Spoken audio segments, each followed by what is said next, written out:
In this lesson, we'll start to talk about some of the basic color and intensity controls for our light sources inside of Maya.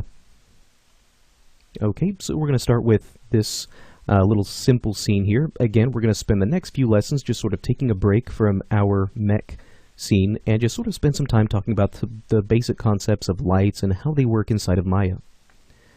So, again, just a very, very simple scene to be able to work with here. Let's start by dropping in a basic light source. So just like we saw in our previous lesson, we're going to go to Create, Lights, and let's drop in something like a point light. Okay, now looking at this, it doesn't really look like anything has happened. But if you look closely, you can see that our point light was added in. So the thing to keep in mind is that our lights will actually always be placed at the scene origin. So if I come in here, switch to my Move tool, and maybe just press the 4 key on my keyboard so we can actually see this. You can see our Maya scene grid right through here, and you can see that our light source is always going to be placed right at the origin of that scene grid.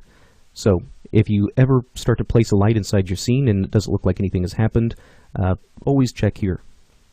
So let's come back here.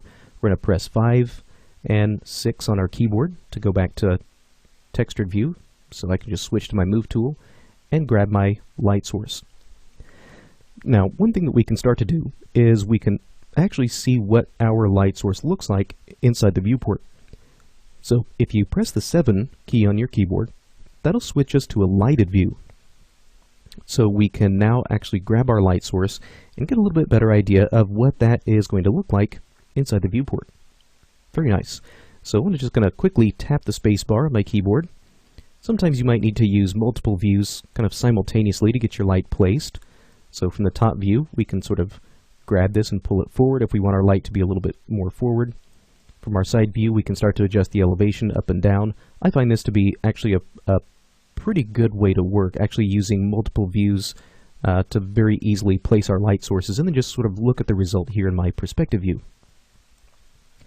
Okay, now when it comes to working with lights inside of Maya, it's a good habit now to start kind of getting familiar with the render view. So this viewport is really not designed to be a 100% photorealistic representation of what our light will actually look like.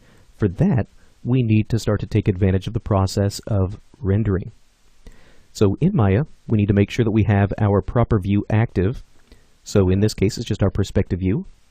Now, if we want to see what this actually looks like rendered, we're going to go up to this little clapboard icon right here. So we're going to click on this, give this a minute, and now we can actually see the rendered effect of this light inside of Maya. So this render view, this is exactly what the final output of our scene would look like.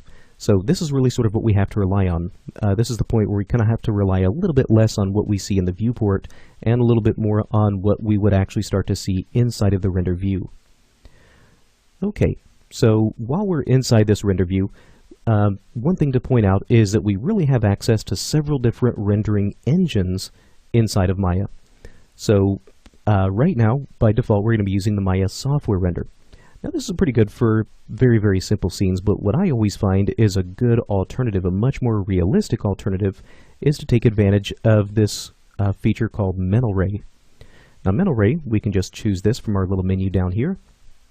Now if you don't see Mental Ray among these tools here, it's probably a good bet that you've just simply deactivated the Mental Ray plugin. And this can happen for a number of reasons, but if it ever happens where you don't see Mental Ray among these lists, you can fix this by just going up to Window, down to Settings and Preferences, and all the way down at the bottom, we're going to take a look inside the Plugin Manager.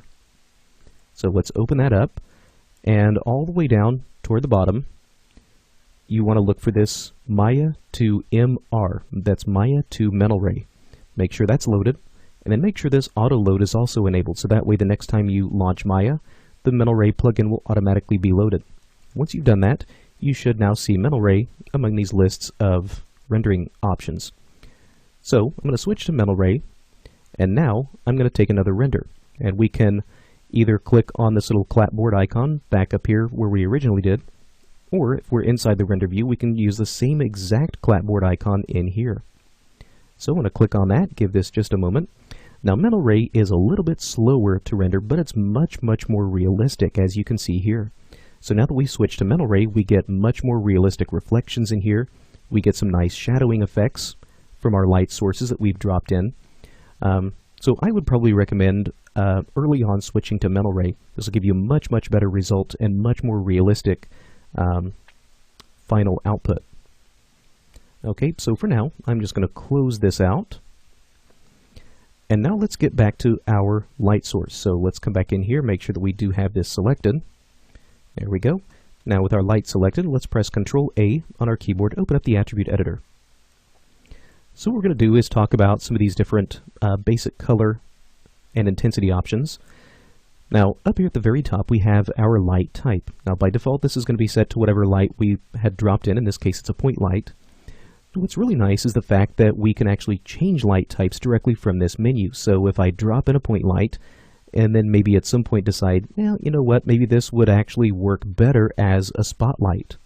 I can click on that and now this is a spotlight instead of a point light. It saves you the trouble of having to come in, delete your light, and then manually drop in a new one and go through that placement process all over again. This can sometimes act as a simpler alternative. Okay.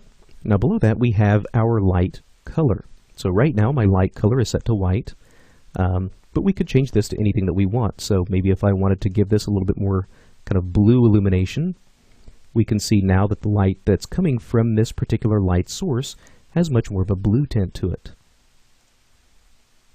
Okay, so you can start to get some really nice kind of dramatic lighting effects from that. And we also have below that the intensity control. So we can start to control the overall strength of our light.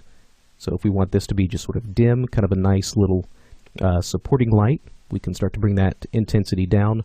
Or if we want this to be much more strong, much more vibrant, we can start to gradually bring that intensity up.